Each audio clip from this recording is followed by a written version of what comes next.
Vamos então abrir a roda novamente de conversa aí, chamando o Takashi para apresentar mais alguns dos seus muitos dados, uma base excelente de dados aí que compara os dois governos. Takashi, está contigo, o que só você sabe sobre esses dois governos?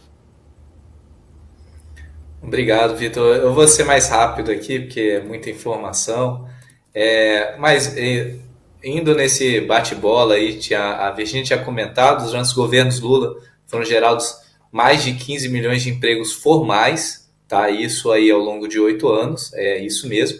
E agora no governo Bolsonaro, que tem anunciado, aí estamos criando desemprego, se espera aí, tá? Que chegue ao final desse ano, dando tudo certo, tendo criado aí cerca de 3 milhões de empregos formais, mais ou menos isso. Só que tem um detalhe muito importante aí, e tudo bem, né?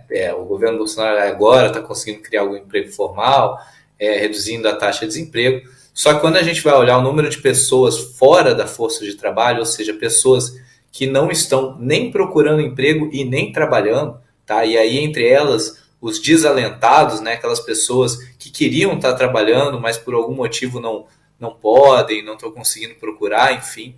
Esse número de pessoas aumentou desde que o Bolsonaro assumiu, tá? Então, quando ele entrou lá em 2019, tá? Tinha cerca de 61 milhões de pessoas, tá? Fora da força de trabalho, e hoje tem 65, né? 64,7 milhões de pessoas. Então, mesmo com essa redução, né, da taxa de desemprego, você tem um aumento de pessoas que nem estão procurando emprego, né?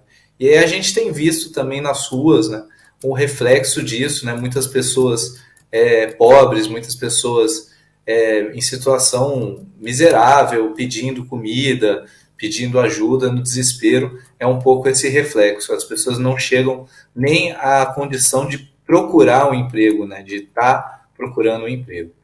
E aí quando a gente olha também, aí foi falado dessa questão do poder de compra, né? Isso é fundamental. Durante os governos Lula, o poder de compra, né, do salário mínimo, ele aumentou mais de 50%.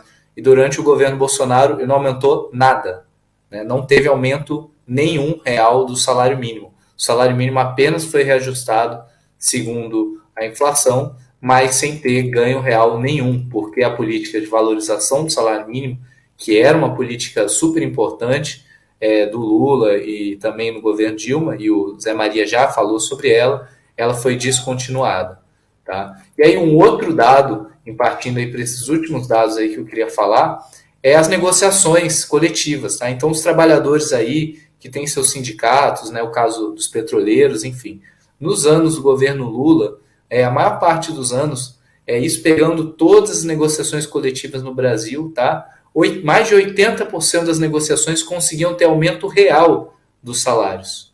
Agora, em 2021, para vocês terem ideia, apenas 15% das negociações conseguiram ter aumento real. Então, quando a gente junta tudo isso, né, é um cenário de fato aí de muita miséria, ainda de perda do poder de compra frente à inflação, e também quando a gente vai olhar uma outra pauta que é super importante aí para várias pessoas, a questão do imposto de renda, a gente vê que a tabela do imposto de renda ela não é reajustada, tá? Desde o final do governo Dilma.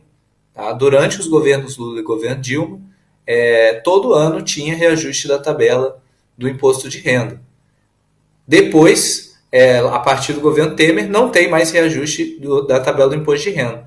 E agora no Bolsonaro, né, essa defasagem aí, ela já vai passar dos 20 e tantos por cento, a depender da inflação desse ano, mas uns 25, 26% de defasagem só no governo Bolsonaro, porque não tem mais reajuste nenhum da tabela do imposto de renda. E aí, para terminar, o último dado que foi falado sobre a fome, tá? E aí pegando as pessoas mais pobres, né, as pessoas em situações mais complicadas, é que a insegurança alimentar, tá, que envolve desde pessoas que não têm o que comer até pessoas que não sabem se terão o que comer, né, isso, quando o Lula assumiu lá, girava em torno de 35% da população, que é bastante, mas isso caiu para 30%, caiu para 23% no governo Dilma, e agora, o último dado da Rede Pensan 59% da população brasileira estava em alguma situação de insegurança alimentar. Tá? Isso são mais de 120 milhões de pessoas aí no Brasil que não têm essa segurança do que comer. Tá? E entre elas, aí, mais de 30 milhões, né, que dá 15,5% em insegurança alimentar grave, ou seja, de fato, sem ter o que comer.